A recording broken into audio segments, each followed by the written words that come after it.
Hello everyone, this is Skadoosh. I've been holding in for so long, but finally I can relieve my gas with the Decompose Pathfinder. It's back, and it lives up to its former glory from back in Season 1. So, how does it work? Corpse Weight Boots gives us the Decompose skill.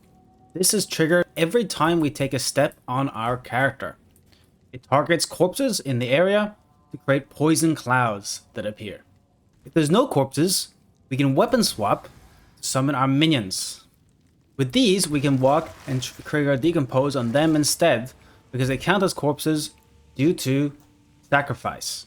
For map clearing, all we need to do is use that combo once to spawn our first poison clouds, and from there we can spam Plague Bearer and occasionally Contagion to spread poisons the area. Every time you use Plague Bearer, it creates corpses, which then cause poison gas with Decompose, which then refills your Plague Bearer. For bosses, however, we won't be able to get corpses that way. So instead, we have the minions, and we can keep spamming them and keep weapon swapping as long as the boss hasn't spawned yet. Or out of combat, we actually don't need to wait for the performing minions' persistent minion timer. So unfortunately, we cannot respawn our minions in combat until this timer is done. But what we can do is spam the new Grim Resurrection from the Grim Feast gem. So when we have the Grim Feast gem, I spam Resurrection to re-get my spectres back until I don't have enough to make any more. And that's more than enough clouds to kill the boss. Start my stats. 5,000 energy shield, 24 armor solely from Amunamu's Gaze socket, 60% evasion, 14,000 evasion rating, 25 block just from our buckler. Cap resistances, we're CI, as you can see from my 1 life, so don't care about chaos resistance. And we also have 400 spirit. I also have a lot of deflection, 53% chance to deflect. Movement speed isn't that great, but we make up for it with sprint, because we can sprint everywhere. Onto the skills. Mace Strike, just to hold some support gems. Discipline, we have 2 disciplines, one from our set 1 scepter and one from our set 2. Our set 1 is the one that's supposed to have Strong-Hearted and Warm-Blooded if we have the extra spirit. Parry is just for holding supports. Decompose, the main skill that makes the build work. This triggers when we walk, and Persistent Ground 3 is actually what makes the build viable in Season 3 in my opinion. This gives it a lot of duration, which is very good. It gives us Suppressive Ground, which is reduced cooldowns or increased cooldowns of bosses and other monsters, which is nice, defensive. But the main thing is ground surfaces created by supported skills cannot be destroyed except by expiring.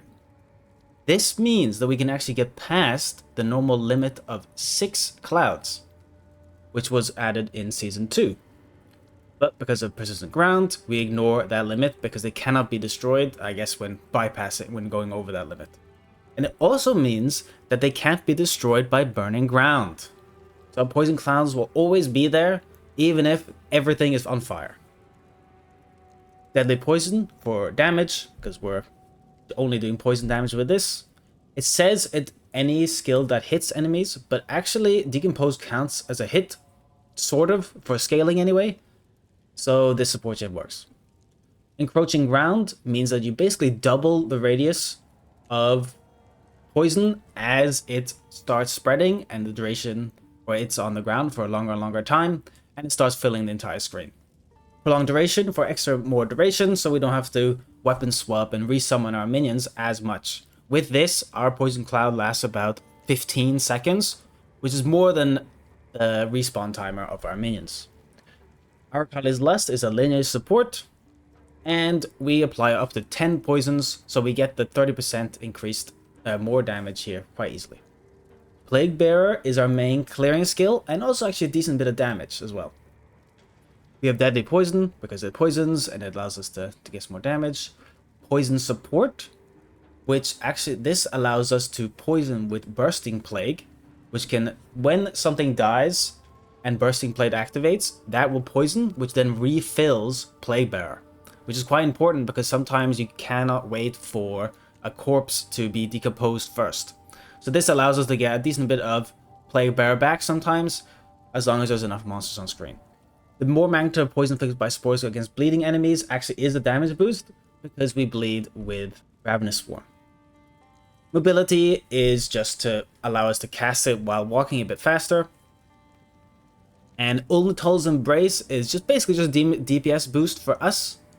It's not needed or anything. It's quite expensive. I actually just got it recently. I haven't actually used it yet.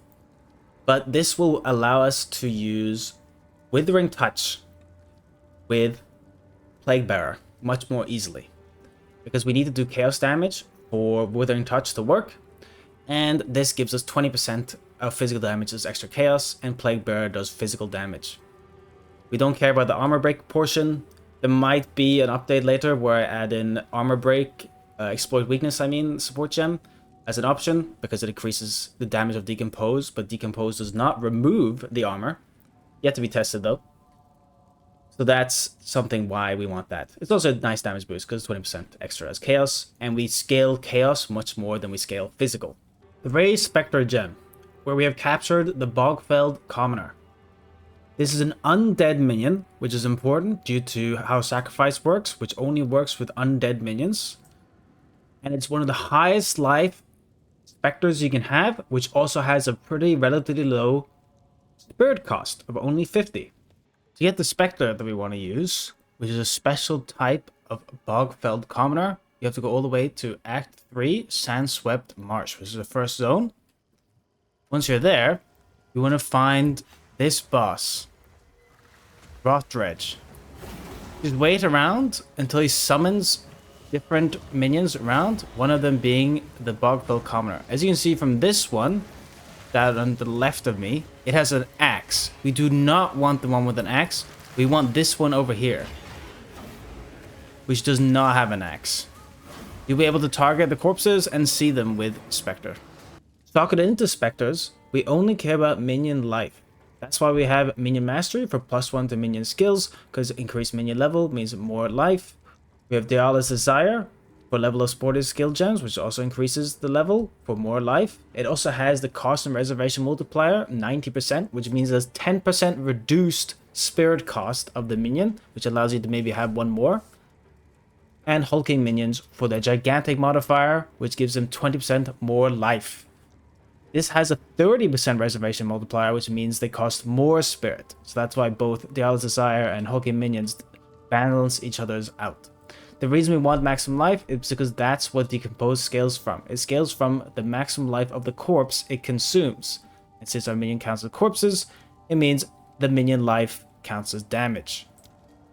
My current minions have nearly 1000 maximum life.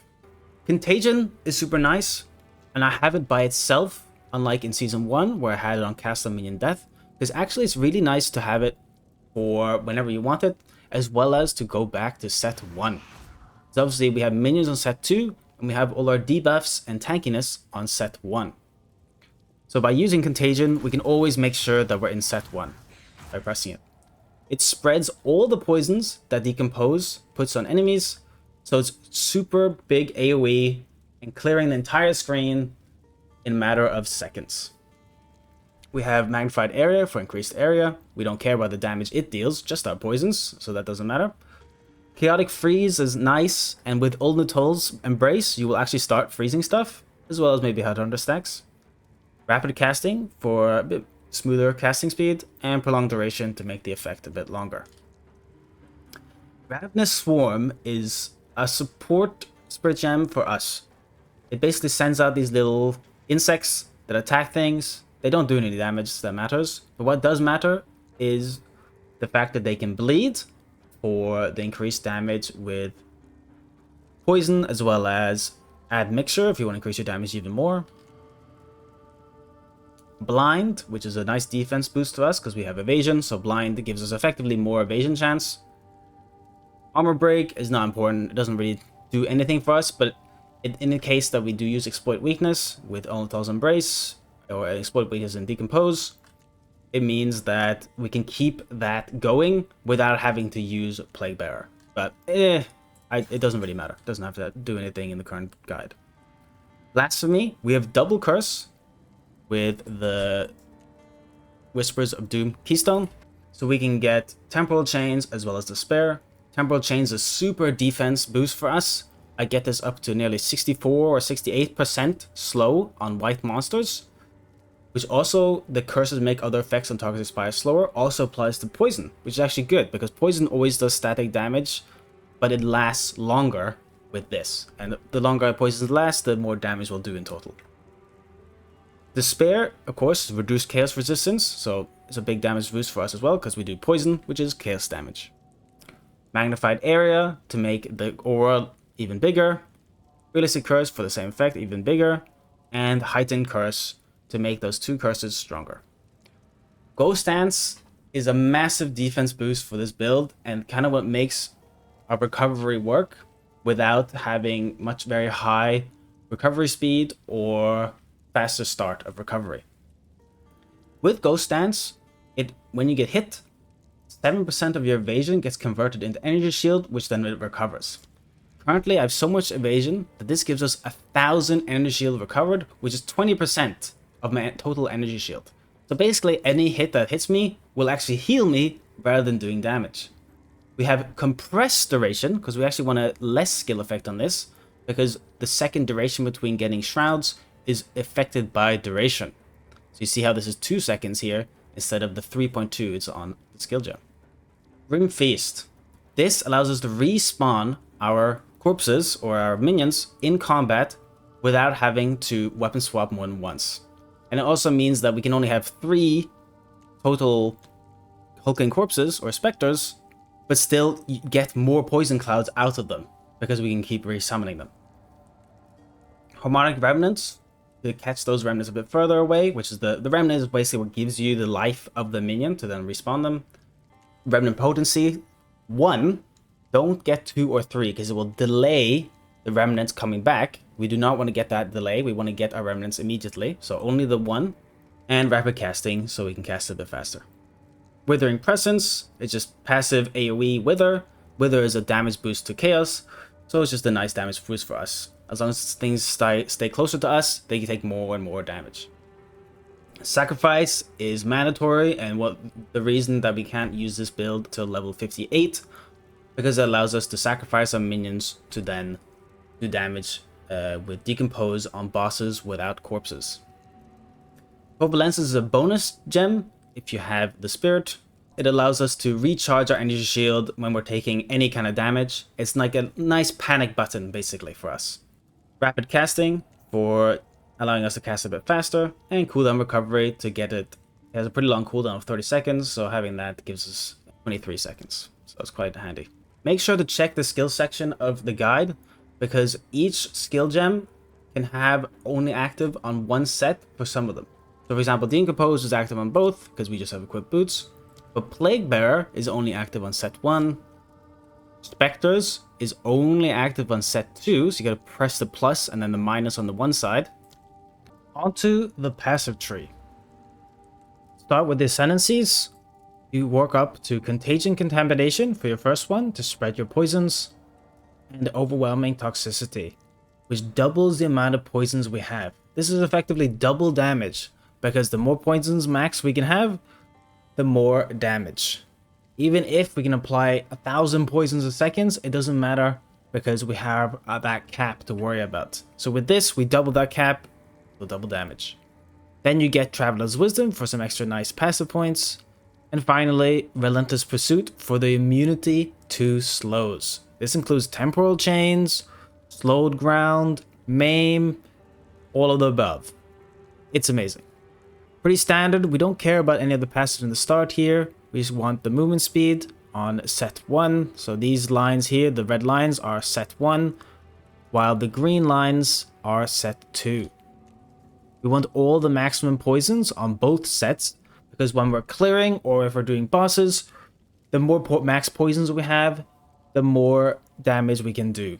And especially handy because Contagion spreads all poisons in one go, which means everything in the area will be hit by full damage near instantly.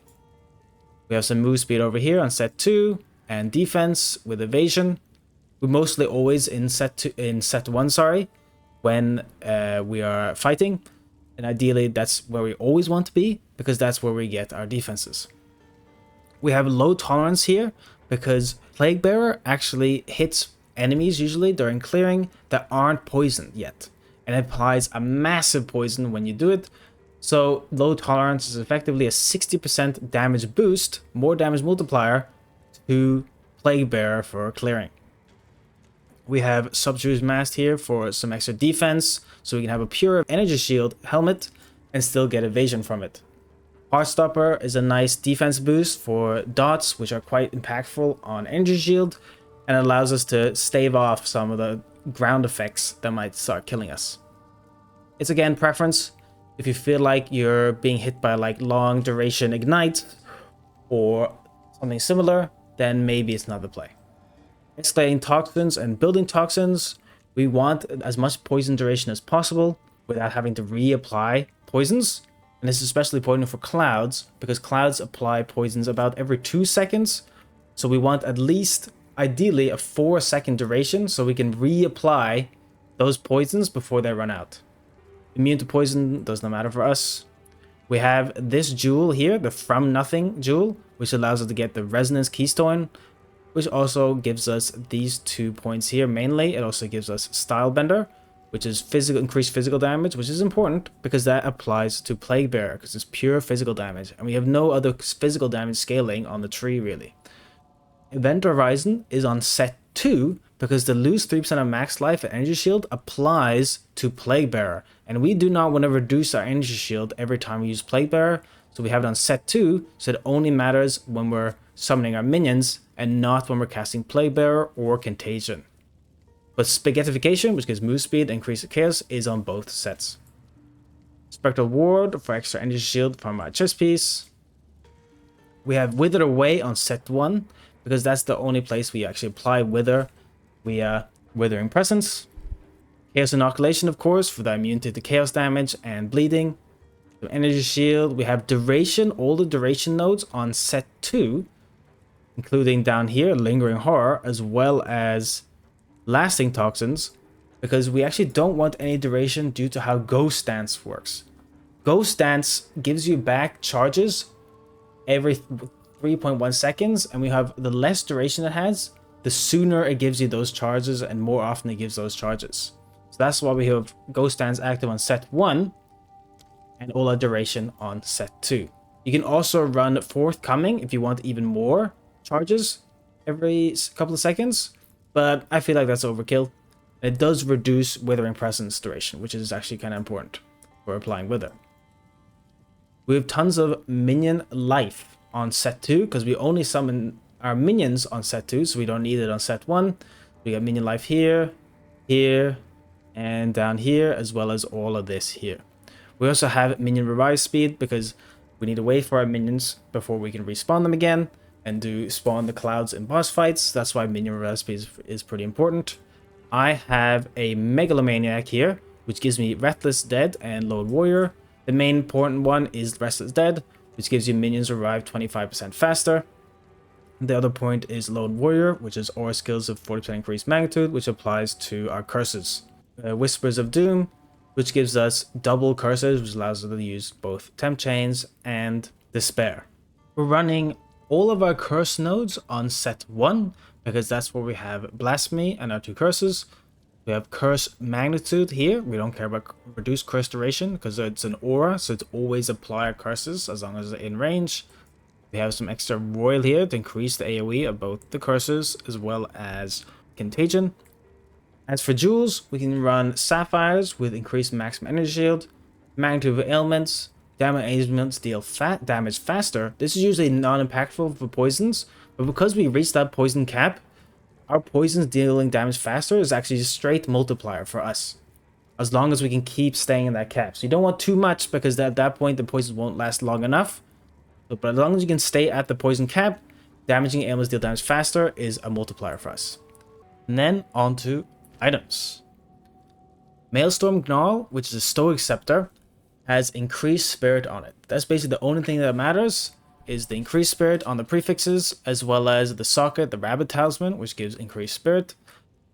It also has the aura skills have 17% increased magnitude, which you get from using a perfect essence of command. So just make sure to get all the suffixes and prefixes filled, and then use this to get that mod. We don't care about any other suffixes. We have Trench Timber in set 2, because this is where we buff our minions, so the +2 to level of all minion skills is a nice life boost to them. Since this is a mace and not a scepter or a wand, it means we can put in martial weapon runes, and in this case it's Talisman of Thraldana. And these gives us +1 to maximum poisons and some reduced poison duration. And we can have 2 of them in a corrupted Trench Timber with a +1 socket. So it has to be corrupted with +2 sockets. And then you can have 2 of these. You can technically get a +3 socket as well if you can offset the reduced poison duration, if you can get an exceptional Trench Timber that's also corrupted. That's going to cost you though, probably. In set 1, we have a Desert Buckler. This is a high evasion buckler with deflection rating and block chance for pure evasion. So all of these are defense nodes. If you can get some extra resistance, that's nice as well. I have 35, but keep in mind that that will not be active when you're in set 2. So ideally you have it on other items instead. In set 2, we have the Stoic Scepter as well. We want to have Stoic Scepter on both sets, because that makes sure that the energy shield doesn't change too much when we swap sets. As you see here, I actually lose energy shield each time I swap. So I just want to make sure that that is minimized as much as possible. So that's why we run 2 Stoic Scepters. This one has a bit more stats though. It needs +4 to level of minion skills, as well as minions have increased maximum life. Plus all the extra spirit you can get. Because the more spirit, the more Spectre minions we can run. For our helmet, we have Ancestral Tiara, which is the highest energy shield base. We also want +2 to level of all minion skills. All the prefixes should be increased energy shield. And ideally we have some res and maybe increased energy shield recharge rate or some other energy shield related stat, maybe even resistance. The chest piece, we have a Falconer's Jacket, which is an evasion rating and energy shield base with 5% increased movement speed implicit. With as much evasion and energy shield as possible, while also having Spirit, which is a prefix.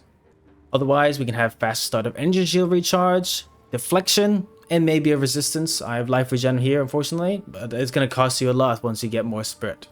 We also have 2 sockets in here. One of them is Amanamu's Gaze. This is +2 armor per 1 spirit. This is where we're getting all our armor from. Gloves. Here we have Secured Wraps, which is also evasion rating and energy shield base. As much of that as possible on the prefixes. And then we can get deflection rating on this too, increased rarity, and maybe some resistance.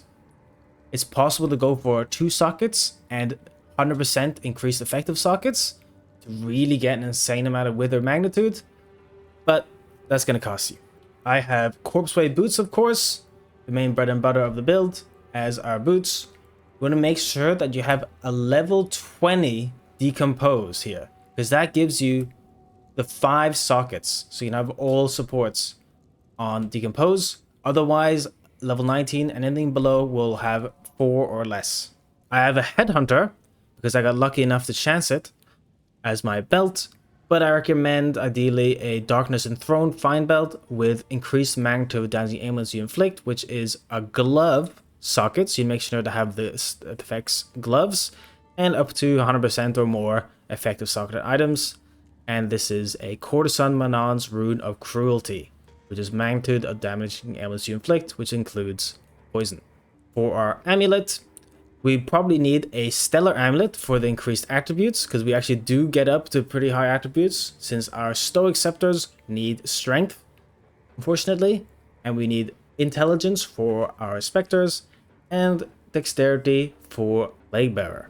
But if you can avoid it, you can maybe get Rarity or increase Energy Shield base amulet if you want. We have increased evasion on here, as well as spirit and global defenses. Otherwise, you also want +3 to level of minion skills and maybe some resistance if possible. The damage taken to recoup this life is a bad stat, and I got unlucky. Anoint I have is Lasting Trauma. This acquired nice damage boost for us down in the Warrior tree that has increased magnitude of ailments you inflict and increased duration of ailments. This both applies to poison, and the reduced attack speed doesn't matter for us because we're not using attacks. My left ring is just resistances, increased chaos damage, evasion rating, rarity, and that's it. Otherwise, you want a unset ring on your right socket because you want an extra socket for convalescence. Otherwise, you won't be able to run this gem. So that's why I use that. And it also has the same stats as the other ring. We don't really care about a life flask because we have no life. We want a stone charm for the mitigation to stuns. Dowsing charm for the mitigation to ignite, which is very impactful when it comes to energy shield. The less dots applied to us, the better. As well as thawing charm for the removal of freeze. Remember, we are immune to slows, so we don't care about chill and temporal chains. We don't need that. The mana flask also doesn't really matter. The only thing we spend mana on is contagion in reality and maybe convalescence because there's a tiny bit of mana cost. But obviously these are very unimpactful, so you probably won't ever need to press your mana flask. If you want extra damage in boss fights for meme potential, you can use Ming's Hearts with as much damage as extra chaos as possible. This of course will reduce your defenses, and they bring nothing else of value other than the damage increase. Last but not least, leveling. Unfortunately, you cannot start this build until you're level 58, as mentioned, due to sacrifice, being a level 58 gem. So what you can do instead is of course level as a lightning arrow, but make sure you pick Pathfinder Ascendancy. You can do poison bow, which is many variants of that out there.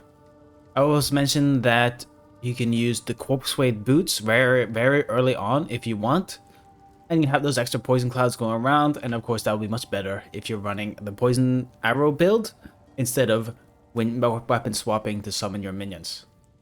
Unfortunately, yeah, 58 is what you need to be before you can really start this build. Thank you everyone for watching. I hope this entire video answered all your questions and you got what you needed. If not, you can always check out the guide in Mobalytics for everything up to date with the changelog, having anything new that I might put in there from this video. So always check the Mobalytics guide before really starting or seeing if there's anything new. Thank you very much. Bye-bye.